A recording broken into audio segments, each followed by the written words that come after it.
l'amour de Dieu contre 12 légions d'anges. Ou si vous voulez, 12 légions d'anges contre l'amour de Dieu. Amen. Alors, prenons Matthieu chapitre 26. Ma sœur, tu peux nous lire Matthieu chapitre 26. À partir du verset 48. Mais le verset qui nous intéresse, c'est le verset 53. Mais pour avoir une très bonne idée, nous voulons Matthieu 26. On va lire à partir du verset 48.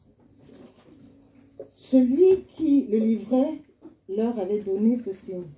Celui que je baiserai, car lui, c'est lui, saisissez-le. Aussitôt, s'approchant de Jésus, il dit, salut Rabbi, et il le baisa. Jésus lui dit, mon ami, ce que tu es venu faire, fais-le bien. Alors ces gens s'avancèrent, mirent la main sur Jésus et le saisirent. Le verset 51 dit, et voici, un de ceux qui étaient avec Jésus étendit la main et tira son épée. Il frappa le serviteur du souverain sacrificateur et lui emporta l'oreille. Alors Jésus lui dit, remets ton épée à sa place, car tous ceux qui prendront l'épée périront par l'épée. Penses-tu que je ne puisse pas invoquer mon Père qui me donnerait à l'instant plus de 12 légions d'anges? Comment donc s'accompliraient les Écritures? Amen. Nous disons Amen. Amen. Répétez-moi le verset 53. Le verset 53. Penses-tu que je ne puisse pas invoquer mon Père qui me donnerait à l'instant plus de 12 légions d'anges? Merci ma soeur. Tu restes là s'il te plaît parce que tu vas nous lire encore d'autres passages. Les amis, il y a quelque chose hier, avant-hier même, quand je lisais ma Bible, je suis arrivé là, je frémis dans mon esprit. À chaque fois quand je lis la Bible, c'est toujours la même chose que je lis, ça fait 35 ans. Ça fait 35 ans à peu près que je connais le Seigneur. Je lis la même chose. Il y a des versets que je connais, des passages que je connais par cœur, des endroits de la Bible que je connais par cœur. Mais je vous dis, c'est incroyable. Il y a des moments où je lis, il y a quelque chose qui saute comme ça. La Bible dit, là où nous sommes, au jardin de Gethsémane, ce qui se passe, c'est que Jésus va être livré. Il sait qu'il sera livré. Il amène ses disciples prier avec lui. Et entre-temps, Jésus prie. Mais il y a quelqu'un qui le trahit, Judas, qui est allé voir des gens des souverains sacrificateurs et qui amène des souverains sacrificateurs. Et comme ils étaient une bande, en fait, ils ne savent pas qui est Jésus. Et lui-même, Judas, le dit, non, quand je vais arriver, la personne que je vais baiser, c'est lui-là qui est Jésus. Pour qu'il n'y ait pas de confusion. Sinon, vous allez arrêter André ou bien Pierre à la place. Il arrive, il va vers le Rabbi, il le salue. Et il fait un baiser. Dis avec moi le baiser de la mort. Méfiez-vous des baisers de la mort. Vaut mieux un gifle de celui qui m'aime que un baiser de la mort. Il y a des gens qui te font des baisers de trahison, mais qui te trahissent après. Alors la Bible nous dit quelque chose de simple. Il a baisé Jésus. Et quand il a baisé Jésus, on est venu l'arrêter. Mais là, il y a quelque chose de très important qui fera bien ce que je suis en train de dire. La Bible dit, Pierre va faire sortir quoi? Son épée. En gros, Pierre s'oppose au plan de Dieu. Pierre s'oppose à ce que le Seigneur veut faire. Or, Jésus avait dit, je donne ma vie. J'ai le pouvoir de le donner. J'ai aussi le pouvoir de faire quoi? De le répondre. Il savait ce qu'il fait. Pierre fait sortir son épée. Et il commence le combat. Il va couper déjà l'oreille d'un serviteur qui était là. Jésus lui dit, Pierre, remets ton épée à sa place. Tu ne sais pas ce que tu es en train de faire. Remets ton épée. Il dit, Pierre, est-ce que tu crois que si moi j'ai besoin de me battre, de me défendre, c'est toi qui vas me défendre? C'est pas toi. Il dit, ne crois pas qu'à cet instant, écoute bien, hein, je peux invoquer mon Père. Dis avec moi, invoquer le Père. Et que le Père puisse détacher 12, la Bible ne dit même pas 12. La Bible dit plus de 12 légions d'anges. Dis avec moi, 12 légions d'anges. Gérard, tu comprends ce que je suis en train de dire? Plus de 12 légions d'anges. En gros, je vais vous expliquer ce qui s'est passé. Quand Jésus est arrêté, quand Jésus, on le traîne, quand Jésus, on l'amène, ce qui se passe, c'est que tous les royaumes des ténèbres, les démons, ces esprits méchants, ils sont en excitation, ils sont en ébullition. Ils disent, c'est le moment, on va le crucifier, on va l'humilier, on va le tuer. C'est pour cela que la Bible dit, il y a eu des ténèbres dans toute la surface. C'est à cause du monde des ténèbres qui s'est monté. Le péché a atteint son paroxysme. Mais, ce n'est pas seulement les démons qui étaient excités. Tous les hommes influencés par les démons criaient, crucifiez-lui, crucifiez-lui, crucifiez-lui, crucifiez-lui. Donc vous avez des démons qui s'excitent d'un côté. Les hommes sous l'influence de l'ennemi s'excitent. Mais vous avez aussi un autre camp que beaucoup de gens n'en parlent pas. C'est qu'il y avait plus de 12 légions d'anges prêts à intervenir. Ah, Yamaku. Est-ce que quelqu'un comprend? Ce que les gens ne comprennent pas, c'est que le monde spirituel, le monde de Dieu, le royaume de Dieu était en alerte totale. Dis avec moi, alerte totale. Parce que Jésus dit, ne crois-tu pas que si j'invoque mon Père à l'instant, plus de 12 légions d'anges vont se détacher. C'est-à-dire, plus de 12 légions, ils étaient prêts avec leurs épées. Ils regardaient. Ils disaient seulement que le maître dise un mot. Ah, Yama. Nous allons leur faire ce qu'ils vont mériter. Ils étaient prêts. Donc vous avez 12 légions d'anges, plus de 12, en train d'attendre les ordres. Et malheureusement, les ordres ne viennent pas. Il dit à Pierre, remets ton épée. 12 légions. Je vais vous faire comprendre une légion. Parce que quand je dis 12 légions, il y a ceux qui comprennent, ceux qui ne comprennent pas. En fait, c'est quelle légion là il est en train de parler. En fait, quand on parle de la légion, on fait référence à l'armée romaine. Parce que Jésus, quand il est venu pendant l'Empire romain. Donc, la plupart des choses qui sont parlées, calquées, sont directement en rapport avec l'Empire romain.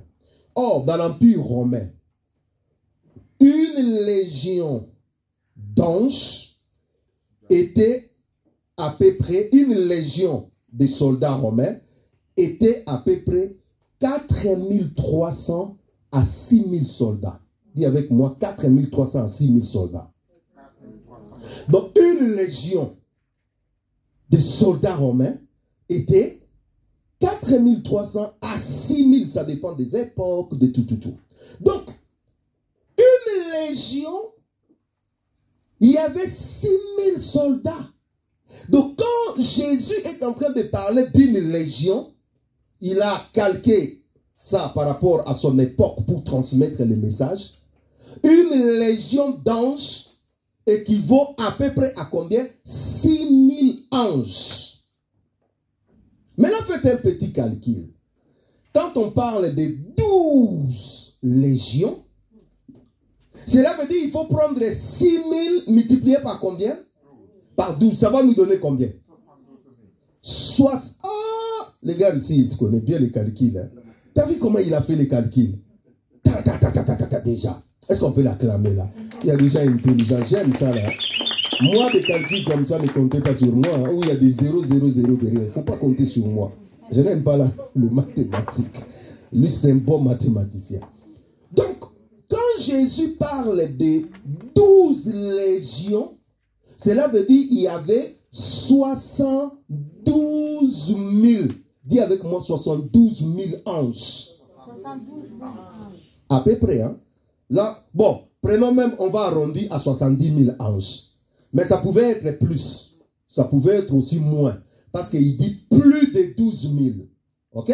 Bon, comme la légion était 4 300 à 6 000, bon, prenons seulement les chiffreront 70 000 anges. Donc, mes amis, à peu près 70 000 anges étaient comment?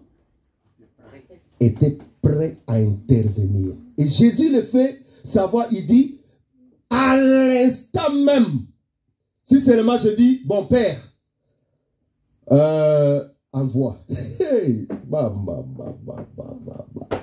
Mes amis, si seulement Jésus à cet instant-là où il a dit à Pierre, ne crois-tu pas que je vais invoquer? Ça veut dire Jésus dit, bon, je vais invoquer maintenant que Dieu m'envoie les anges ici. Donc on aurait à peu près 12, on aurait à peu près 70 000 anges. Je vais vous expliquer maintenant l'état d'esprit de ces anges.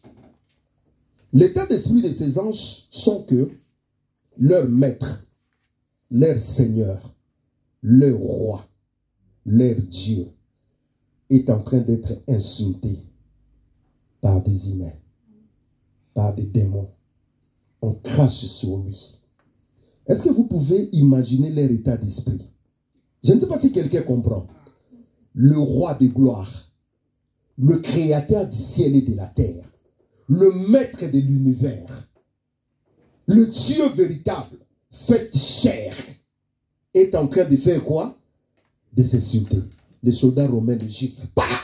Et puis il lui pose la question. Dis-nous, qui t'a giflé? On lui fait des souffles. Dis-nous, allez, tire-lui. On tire ses habits. Le maître est à moitié nu sur la croix. Mes amis, les anges ne peuvent pas regarder ça. Les anges ne peuvent pas supporter ça. Ils sont là avec leur épée. Ils attendent seulement un mot.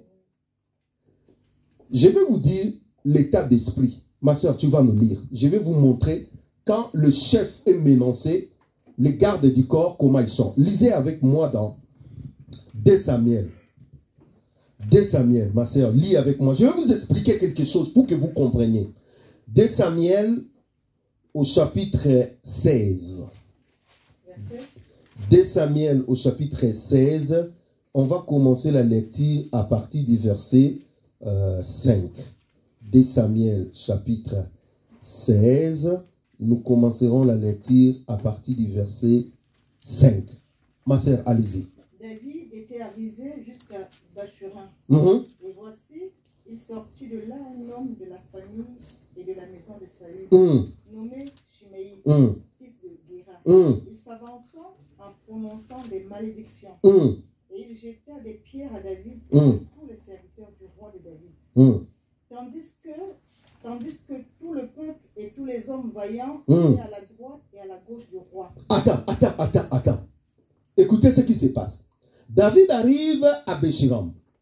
Et la Bible dit il y a un homme qui est de la famille de Benjamin. Parce que David avait remplacé Saoul. Saoul était de la famille de Benjamin. Ok? De la tribu de Benjamin. Et la Bible dit quoi? Un homme est sorti. Il est sorti. Et qu'est-ce qu'il a commencé? Il commence à prononcer des malédictions au roi. Et la Bible dit, tous les vaillants guerriers de David, ils étaient à sa gauche et à sa... Alors, qu'est-ce qu'ils attendaient? Ils attendaient comment? Donc, ils passent. Et puis, ils sont en train de passer quand? En train de fuir Absalom. Parce que là, ils étaient en train de fuir Absalom. Absalom a pris la place de David. Il poursuit son père. Son père est arraché comme un mousse qu'on a arraché des enfants. Et qu'est-ce qui se passe? Ces gars, ces pervers, ils sortent, ils commencent à prononcer des malédictions. Maudit soit David. Il lançait des pierres. Il jetait au roi des pierres. Continue, ma sœur. Le verset 7. Shimei parlait ainsi en le maudissant. Va-t'en, homme de sang, méchant homme. L'Éternel fait retomber sur toi tout le sang de la maison de Saül, dont tu occupais le trône. Et l'Éternel a livré le royaume entre les mains d'Absalom, ton fils. Et te voilà malheureux comme tu le mérites, car tu es un homme de sang. Ok. Donc, il crie devant tout le monde. Va-t'en, homme de sang. Tu mérites comme ça. Tu vois comment ton fils t'a chassé du pouvoir. Il prend la poussière. Il balance la poussière. Il prend les pierres. Il balance au roi. La Bible dit, à gauche de David et à sa droite, il y avait quoi? Des hommes vaillants. Dis avec moi, des hommes vaillants. Vous savez ce qu'on appelle des hommes vaillants de David. La Bible dit une seule pouvait prendre une lance comme ça. Il lance. Tiens! Ça traverse 70 personnes. Tchouah! Il lance comme ça. Tchouah! Ça traverse des gens. C'était des guerriers à ne pas jouer. Mais là, il y a quelque chose qui ne va pas. David ne dit rien. Et tous les vaillants en train de marcher, de remuer la haine, la colère. Lisez le verset suivant. Je veux que vous puissiez lire ça. Le verset suivant. Qu'est-ce que la Bible dit? Verset 9. Alors, Abishai, tu Rujah, dit au roi, pourquoi ce chien mort maudit-il le roi, mon Seigneur?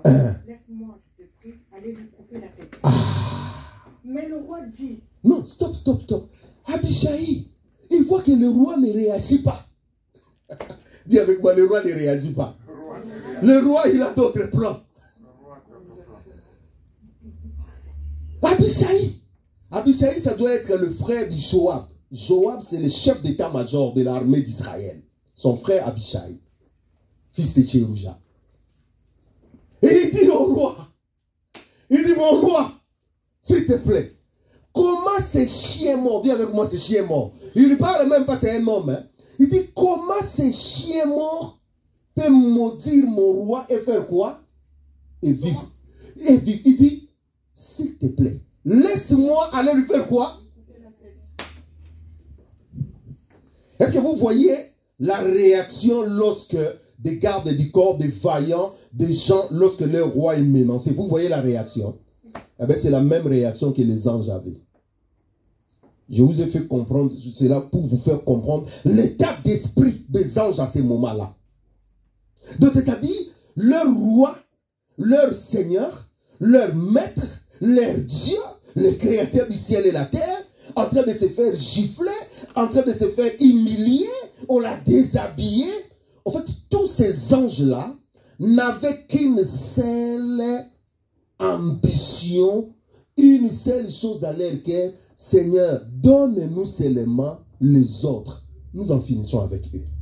Je vous dis, si ce jour-là, Dieu avait dit seulement à l'attaque, et Satan, et ses démons, et l'humanité tout entière, ça allait disparaître. Et le plan de Dieu aussi, terminé. Ce jour-là, si seulement Dieu, Jésus avait dit, bon Père, on passe à une autre chose. Ah, mes amis, est-ce que vous savez ce qu'un ange peut faire? Je vous ai dit, plus de 12 légions d'anges, on a arrondi à peu près à 70 000 anges. Ok? Maintenant, je vous pose la question. Est-ce que vous savez ce qu'un ange peut faire? Un ange en colère. Un ange qui est comme cet homme-là qui dit au roi David, laisse-moi aller couper la tête de ces chiens-là. Est-ce que vous savez ce qu'ils sont capables de faire? Je vais vous donner 2 versets pour vous montrer ce qu'un ange peut faire. Premier verset de Apocalypse chapitre 20. Beaucoup de gens ne savent pas la puissance des anges. Hein? On va voir. Apocalypse chapitre 20. Verset 1 à 3. Lisez. Je lis au nom de Jésus. Puis je vis descendre du ciel un ange qui avait la clé. Combien d'anges? Combien d'anges? Un ange. Puis je vis descendre du ciel combien d'anges? Un ange. Dis avec moi, un seul ange. Un seul ange. Voilà, lisez. Qui avait la clé côté de l'abîme et une grande chaîne dans sa main. Il saisit le dragon. Le dragon, c'est qui? Le dragon, c'est qui? Qui le saisit? Trois anges. Une légion d'anges. Un ange. Continuez. Il saisit le dragon, le serpent ancien, qui est le diable et Satan. Et il le lia pour 1000 ans. Bon. Un ange, hein? Un seul ange est capable de descendre et de lier Satan pour 1000 ans. Un seul ange. Parce que dans les anges, il y a beaucoup de classes d'anges, il y a beaucoup de types d'anges. Il y a des anges messagers comme Gabriel, il y a des anges guerriers comme Michael. Il y en a plusieurs. Il y a des trônes de dignité, des autorités, il y en a plusieurs. Et même dans l'hiérarchie, il y a des généraux qu'on appelle des archanges, parce que archange vient du grec arc, qui veut dire tête, c'est-à-dire les têtes des anges. Donc, dans des anges guerriers là, il y a des généraux aussi. Vous comprenez? Et quand il faut arrêter Satan, Dieu va envoyer seulement un général. Dieu va envoyer seulement un seul ange. Il dit, l'ange, ça c'est moi qui est en train de dire, je donne un exemple, hein. L'ange Chouer. C'est un exemple que je donne. Bon, arrêtez-moi ce gars-là pour 1000 ans. L'ange là, il va prendre la chaîne, il descend. Mes amis, il a une puissance. Imagine-toi, il se pointe devant Satan. Il dit, donne-moi tes mains. Est-ce que quelqu'un me comprend? Il dit, donne-moi quoi? Tes mains. Il est tellement puissant que Satan ne peut faire quoi? Que donner les mains. Il va les lier. Il va les tirer. Il ouvre la porte de l'abîme. Il le jette dedans. Il ferme et il s'en va. Un seul. Dis avec moi, un seul. Maintenant, vous avez 70 000 guerriers. 70 000 anges guerriers qui sont là. Vous comprenez? 70 000. Un seul déjà peut arrêter Satan. Imagine-toi, Satan est arrêté. Les autres là vont faire quoi? Un seul arrête déjà Satan. Mais ce n'est pas fini. Je vais vous lire encore un autre verset pour vous comprendre la puissance de ces anges-là. Nous sommes dans 2 Samuel. Ma sœur, tu vas nous lire 2 Samuel. Non, 1 Chronique. 1 Chronique. Parce qu'on était déjà dans 2 Samuel. Lisons dans 1 Chronique au chapitre 21. Vous allez voir ce qu'un ange peut faire. 1 Chronique chapitre 21. Ça c'est David qui avait fait le dénombrement sans l'ordre du Seigneur. Et le Seigneur s'est fâché. Il était en colère contre lui à partir du verset 12. Et le Seigneur dit, parce que tu as fait le dénombrement sans me consulter, je vais te frapper. Verset 11. 1 Chronique chapitre 21. Verset 12. 11. Verset 11. Gad alla vers David et lui dit, ainsi parle l'Éternel. Gad, c'est un prophète. Hein? Bon, à ce temps-là, il y avait des prophètes comme Nathan, Gad, ainsi de suite. Il va vers David et lui dit, comme tu as fait le dénombrement sans consulter Dieu, Dieu est en colère, Dieu va te proposer 3 fléaux. Continue au verset 12. Accepte ou 3 années de famine. 3 années de famine. 3 mois pendant lesquels tu seras détruit par tes adversaires et atteint par l'épée de tes ennemis. Ou 3 jours pendant lesquels l'épée de l'Éternel et la peste seront dans le pays et l'ange de l'Éternel portera la destruction dans tout le territoire d'Israël. Donc le Seigneur lui dit, comme tu as fait cela, je te propose 3 scénarios. Soit 3 mois de famine, 3 ans de famine, ou soit 3 mois en train d'être poursuivi, détruit par tes ennemis, ou 3 jours où tu seras frappé par la peste. Qu'est-ce que tu choisis? Continuez. Vois maintenant ce que je dois répondre à celui qui m'envoie. David répondit à Gad, je suis dans une grande angoisse. Oh, que je tombe entre les mains de l'Éternel, car ses compassions sont immenses. Mais que je ne tombe pas entre les mains des hommes. Voilà, il dit, 3 ans de famine, c'est trop. 3 mois que mes ennemis me poursuivent, c'est trop. Vaut mieux pour moi d'accepter 3 jours que l'Éternel lui-même me frappe. Pourquoi il veut à ce que ça soit 3 jours que l'Éternel me frappe? Parce qu'il dit que ses compassions sont comment? Sont grandes. Dis avec moi, immenses. Vous voyez, malgré que vous êtes en train de fermer, lui, il cherche, il découvre. Hein. Moi, je vous ai dit qu'il a les dons là. Il découvre. Alléluia. Il dit, vaut mieux 3 jours de tomber entre tes mains. Continuez. L'Éternel envoya la peste en Israël et tomba 70 000 hommes d'Israël. Stop. Écoutez bien l'histoire. La Bible dit, l'Éternel a envoyé la peste et il tomba combien? 70 000 hommes sont tombés. Dis avec moi 70 000. Mais ne vous en faites pas. La peste là n'est rien. Il y a quelqu'un qui est derrière la peste, qui est en train de frapper. La Bible dit, il y a combien? 70 000 hommes qui sont tombés. Ça n'a même pas fait 3 jours. Déjà, il y avait 70 000 hommes. Continuez. Dieu envoya un ange à Jérusalem pour la détruire. Dieu envoya combien?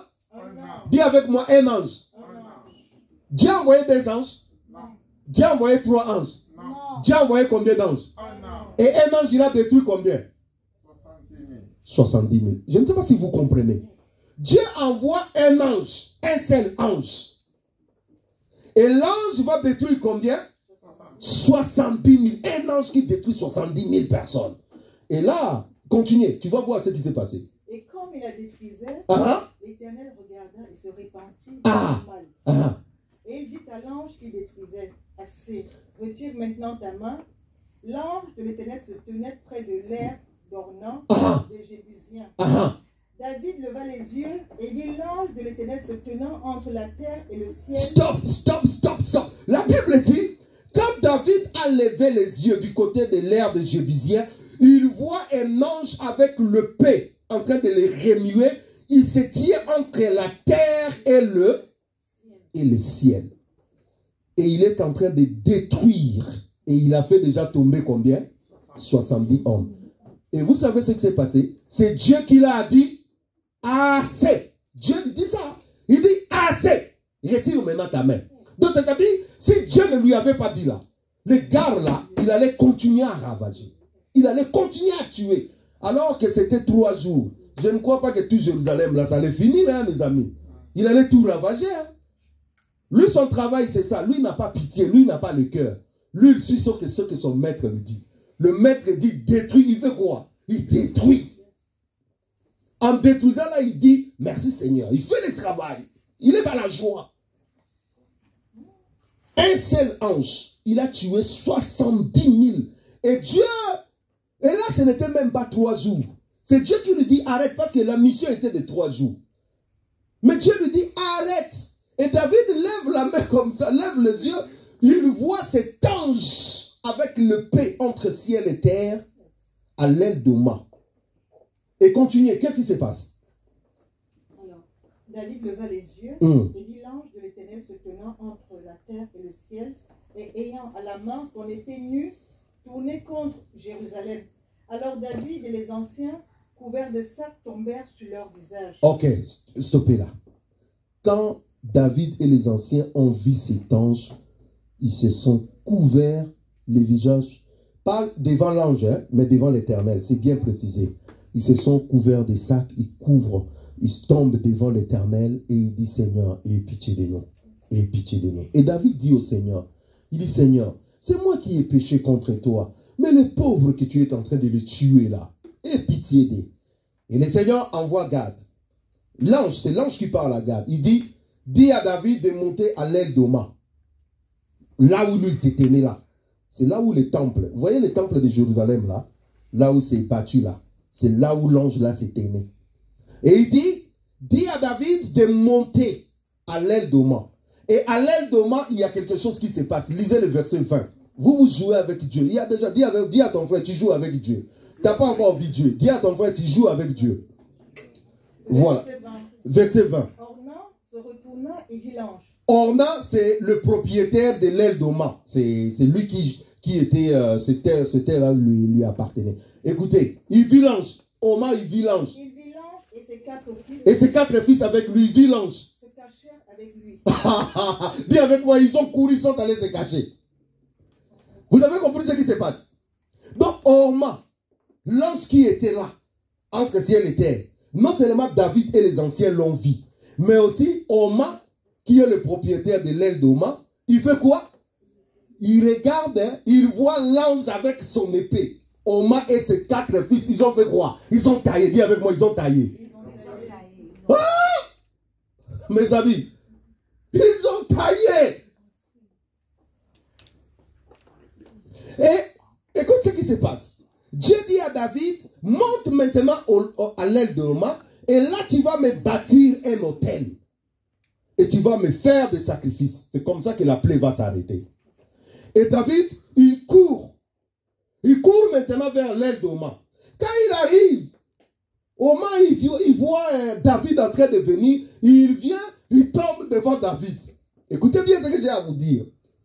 David lui dit, Orma, s'il te plaît, on a un problème. Donc il y a un ange qui est dans la ville, il est en train de faire quoi? De détruire la ville. Et Dieu veut assez que dans cet endroit ici, ce qui t'appartient ici, qu'on puisse l'élever un autel. Vous savez ce que l'homme dit? Il dit à David, tu peux le prendre. Il dit à David, tu peux le prendre. Bon, selon vous, je vous pose la question. Pourquoi il lui a dit, tu peux le prendre? Hein? Ah, il a vu, hein?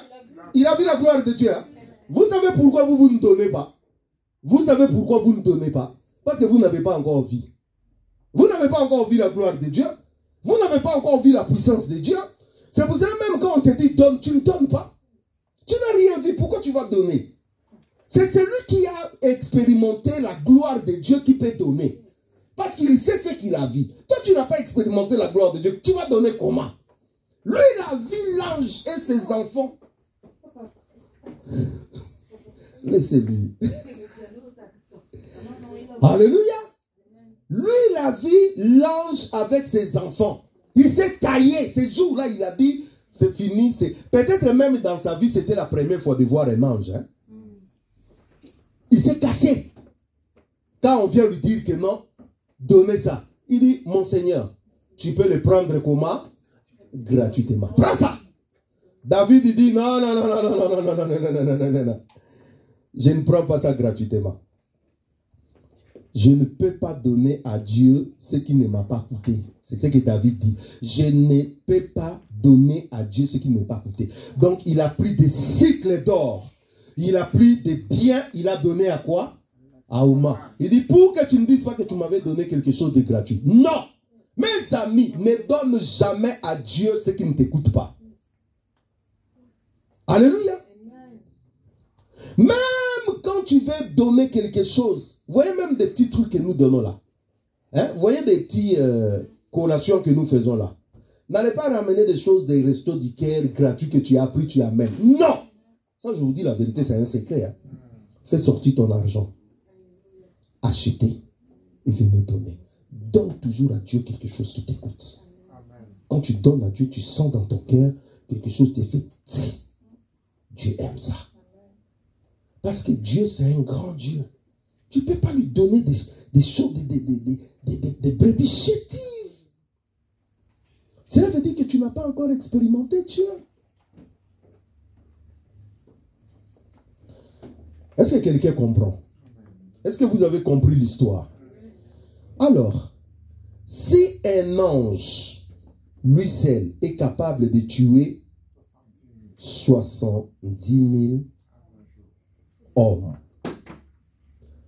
70 000 anges pouvaient tuer combien? Donc nous allons faire 70 000 multiplié par 70 000 morts. C'est-à-dire 70 000 anges qui étaient prêts, plus de 12 légions, multiplié en moyenne par 70 000 qu'un seul pouvait tuer, ça donne combien? 400 combien? Est-ce qu'on peut acclamer encore notre frère? 4 milliards 900 millions. Est-ce que vous comprenez? Donc, les 12 légions d'anges là, plus de 70 000, s'ils étaient lancés à plein balle, C'était gâté. Dis avec moi, c'était gâté. Ah, que Dieu acclame. Acclamez, non, non, non. C'était gâté, mes amis. C'était gâté.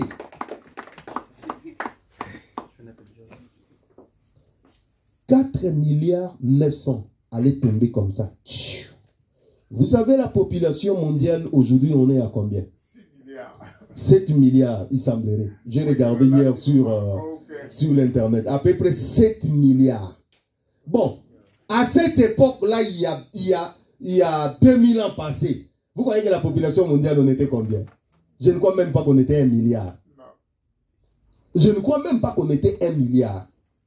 Bon, dis-moi, ces anges-là, ils sont capables de détruire 4 milliards 900. S'ils étaient là, plus de 4 milliards là, ils se lancent, 12 000 légions, c'est-à-dire 70 000 là, s'ils se lançaient pour détruire 1 milliard peut-être de cette époque-là, ça allait leur coûter combien?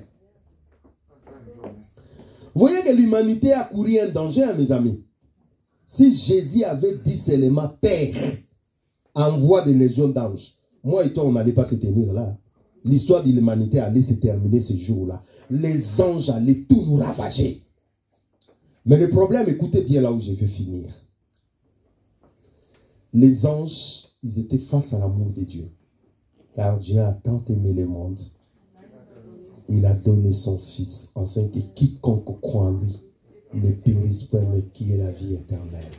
L'amour de Dieu était plus puissant que la force des anges.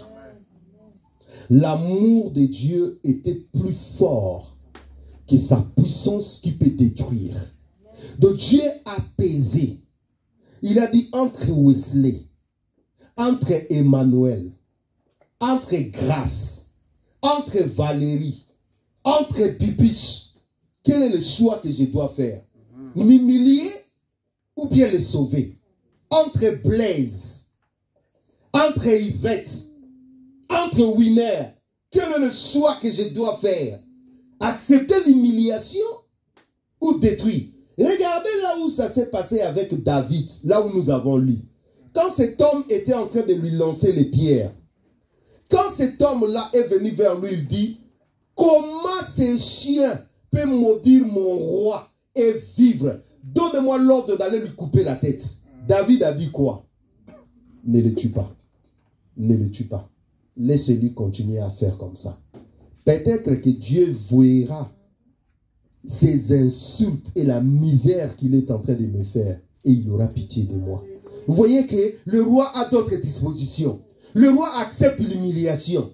Mais il croit que cette humiliation-là peut attirer la faveur de Dieu. Laisse-moi te dire, toute humiliation n'est pas humiliation. Il y a des humiliations qui attirent la faveur de Dieu. On est en train de te rabaisser. On est en train de te détruire. On est en train de te tirer en bas. Mais là, Dieu verra ton humiliation. Dieu verra ta misère. C'est comme ça que Dieu dit. Il prend celui qui a embrasé la poussière. Dieu prend celui qui a embrasé la poussière. Il lui élève et le fait asseoir avec de grands. C'est quand tu as touché les fonds que Dieu te prend et te ramène en haut. La Bible dit, parce que Jésus s'est humilié, c'est pour cela. Dieu lui a donné le nom qui est au-dessus de tous les noms. Afin qu'au nom de Jésus, tous genoux fléchissent et toute langue confesse que Jésus est Seigneur. C'est parce qu'il a accepté l'humiliation. C'est pour cela que Dieu lui a donné le nom qui est au-dessus de tous les noms. Accepte l'humiliation. Accepte que les gens parlent mal de toi. Accepte que les gens te traînent par terre. Accepte que les gens marchent sur toi. Il y a un rédempteur qui se lèvera pour toi. Accepte que les gens te fassent des injustices. Il y a un rédempteur qui se lèvera pour toi. Est-ce que quelqu'un est avec moi? Combien de gens nous font pleurer?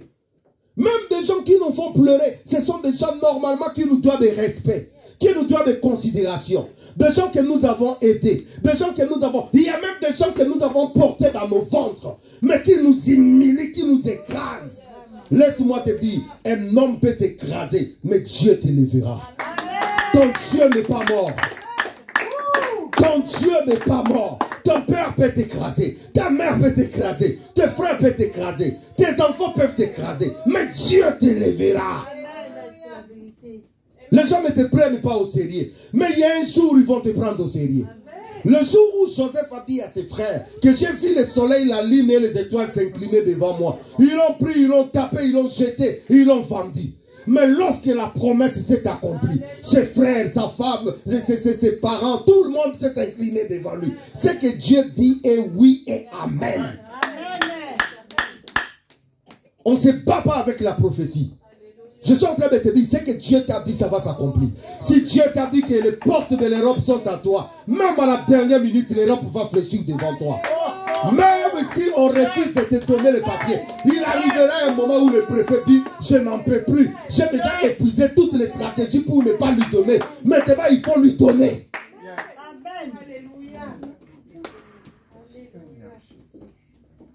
Jésus avait un choix. Le choix était douloureux. Le choix était mal compris des anges. Mais ce choix-là a fait à ce que moi et toi, on adore aujourd'hui Dieu.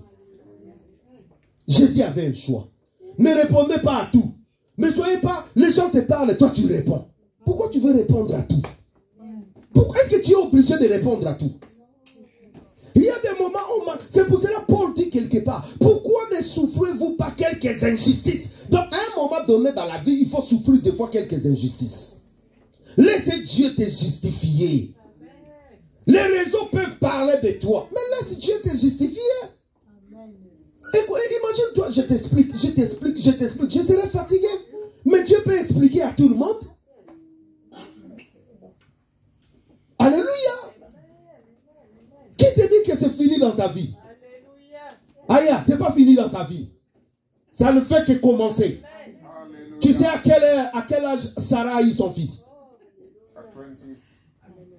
Dieu peut attendre jusqu'à 90 ans pour te donner des choses précises. Aujourd'hui, on parle encore de la postérité de Sarah. Mais il a eu cet enfant à 90 ans. Dieu n'a jamais été en retard. Il fait toutes choses bonnes à son temps. Lorsque le temps est accompli, Dieu déclenche le miracle.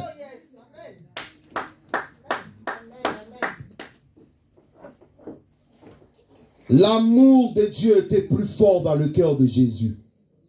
Mes amis, si c'était moi et toi, on allait trouver les raccourcis des 10 éléments. Père, envoie des anges, c'est fini. On va créer d'autres mondes, tout. Mais Jésus, dans son cœur, même quand on lui clouait, même quand on lui mettrait cette couronne d'épines, dans son cœur, il voyait des noms. Il dit, je fais ça pour toi, Blaise. Je fais ça pour toi, Ingrid. Je fais ça pour toi, Gérard. Je fais ça pour toi, Néla. Je fais ça pour toi. Mes amis, Jésus voyait des noms. Il voyait des tribus. Il voyait des races. Il voyait des jeunes filles, des jeunes garçons, des papas, des mamans qui sont devant le trône avec des palmes d'or en train de louer le Seigneur. Alléluia. Il voyait ça. Il dit, quelle que soit la souffrance, quelle que soit l'humiliation, j'accepte. Les anges, restez en alerte, mais vous n'allez pas intervenir. Moi, je vais aller jusqu'au bout. Il n'est pas seulement allé jusqu'au bout, il est allé jusque dans les séjours de mort. Jusque dans les séjours de mort, il est descendu. Mais quand le 3e jour est arrivé, Dieu a agréé le sacrifice. La Bible dit, Jésus a dit, j'ai été mort, je suis vivant. Je tiens entre mes mains la clé des morts et des séjours des morts. Ce que je ferme, personne ne peut ouvrir. Et ce que j'ouvre, personne ne peut fermer. Je suis le maître du jeu maintenant. Je sauve ce que je veux. Je sauve ce que je peux. Je fais ce que je veux. Dieu fait ce qu'il veut, mes amis. C'est pour cela, même si le sorcier avait dit que tu ne vas pas te marier, j'étais en train de te dire tu vas te marier. Parce que celui qui tient à toutes choses dit que tu vas te marier. Même si on avait dit que tu ne peux pas avoir des enfants, tu vas avoir des enfants. Même si les gens avaient dit que tu ne peux pas avoir le travail, tu vas avoir le travail. Même si votre famille est pauvre, on a dit que votre famille ne peut rien faire. Laisse-moi te dire qu'il y a quelque chose qui va se commencer avec toi. Alléluia. Nous sommes dans une autre étape. Nous sommes dans une autre logique. Et notre logique à nous, ce n'est pas une logique des gens qui échouent. Nous sommes dans la logique des gens qui vont gagner. Dis avec moi, je verrai la main de Dieu. Je ne mourrai pas. Je vivrai. La maladie ne me tuera pas. Des sorciers ne me tueront pas. La misère ne me tuera pas. Je verrai la gloire de Dieu. Jésus a tout accompli à la croix pour que toi tu vives la gloire de Dieu. Il faut que tu vives la gloire de Dieu. La honte a été sur toi depuis longtemps. Il est temps que la honte soit ôtée. Oh Mayaba Santabago. Je dis, il est temps que la honte, Dieu va enlever ton opprobre. Je dis, Dieu va enlever ton opprobre. L'opprobre va être enlevé.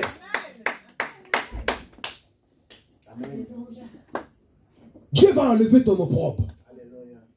Parce qu'il a dit aux anges, n'intervenez pas. J'ai un plan pour toi. Il a dit, je connais le plan que j'ai pour toi. Un plan de bonheur et non de malheur.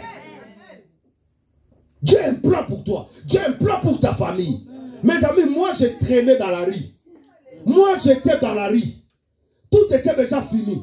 À 14h30, je ne savais ni lire ni écrire. J'étais le genre de personne qu'on dit de rater. Mais lorsque j'ai rencontré Jésus, il y a quelque chose qui a commencé. Dieu a changé ma route. Dieu a commencé à travailler avec moi. Aujourd'hui, je suis ici, c'est moi qui vous parle. Quand quelqu'un me regarde comme ça, il dit, ce gars, il est venu d'une bonne famille. Ce gars, ceci, c'est là. Non, il n'y a pas de bonne famille. C'est la grâce de Dieu. Quand Dieu te prend, il fait ce qu'il veut.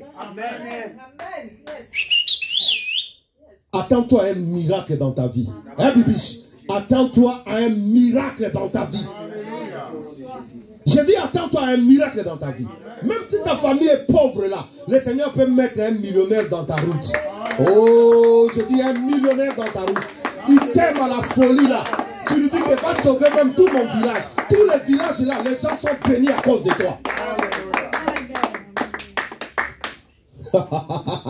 Notre Dieu est un Dieu de miracles.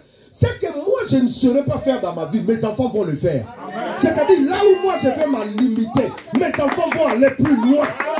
Je ne vois pas des enfants pauvres, je ne vois pas des enfants misères, je vois des enfants qui vont aller plus loin. J'ai été jeune, je n'ai pas vu un juste abandonné, mais sa postérité mendier son pain. Ta postérité ne va pas mendier le pain. Ta postérité ne va pas tourner à rond. À partir de toi, il y a quelque chose qui a commencé. Ta postérité va vivre la gloire de Dieu. Ta postérité sera une postérité. Les gens demandent, mais qui est ces enfants-là? On dit que c'est les enfants de tel. On dit, mais qui est cet homme-là? On dit que c'est ce que Jésus a ramassé. Alléluia. Tu as un plan avec Dieu.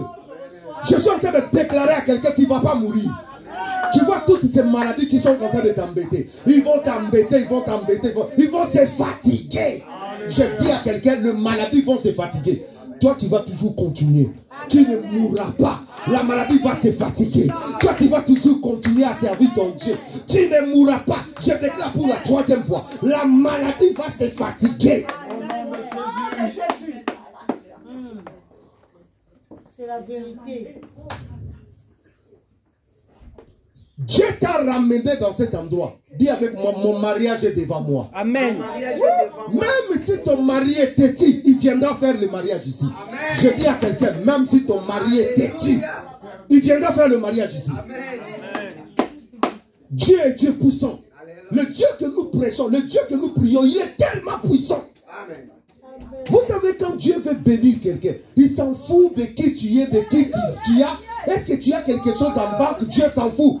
J'ai vu des gens pauvres. Il a juste joué un petit truc, il devient milliardaire.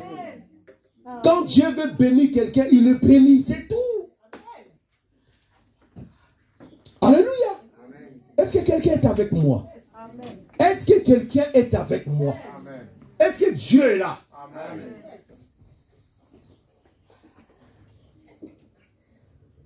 Que Dieu change ta situation maintenant. Dieu dit une famille, il y a plein de sorciers. Je dis à ces sorciers-là, écoutez, celui-là, c'est un fils du royaume, c'est un prince. Faites des réunions, faites des conciliabiles, faites tout ce que vous pouvez. Vous ne l'atteindrez pas. Que 1000 tombent à ton côté, 10 000 à ta droite, tu ne seras pas atteint. Je déclare ce matin, tu ne seras pas atteint.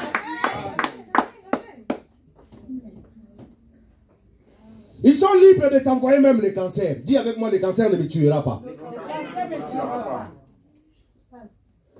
Ils peuvent vous donner des maladies compliquées que vous connaissez. Vous savez, il y a des maladies qui font trembler. Même leurs médicaments font trembler. Dis avec moi, ça ne me tuera pas.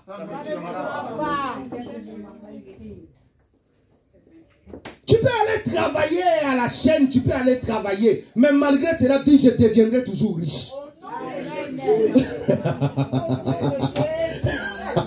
Vous savez, Isaac, il a sémé quelque part. Ses ennemis sont venus l'embrouiller. Vous savez ce qu'il a passé? Il a laissé cette semence-là, il est parti. Il a recommencé de s'aimer. Comme la bénédiction était avec lui, là où il est allé, ça a commencé encore à fleurir. Les ennemis sont encore venus l'embrouiller. Il est allé dans un autre endroit. Bien aimé, partout où toi tu passeras, la bénédiction sera avec toi. Dieu ordonnera à la bénédiction de te suivre. Ce n'est pas un endroit qui importe, c'est la bénédiction qui est avec toi. Même si tu arrives en Afghanistan, la bénédiction va te suivre jusqu'en Afghanistan.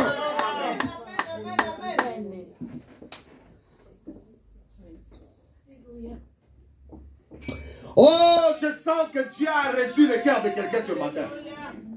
Je sens que quelqu'un est motivé là ce soir. Est-ce qu'on peut élever nos voix? Lève ta voix, lève ta voix. Commence à bénir le Seigneur. Commence à bénir le Seigneur. Oh, le bénir. Oh, au milieu de nous ce matin. Déclare des choses. Déclare des choses. Alléluia.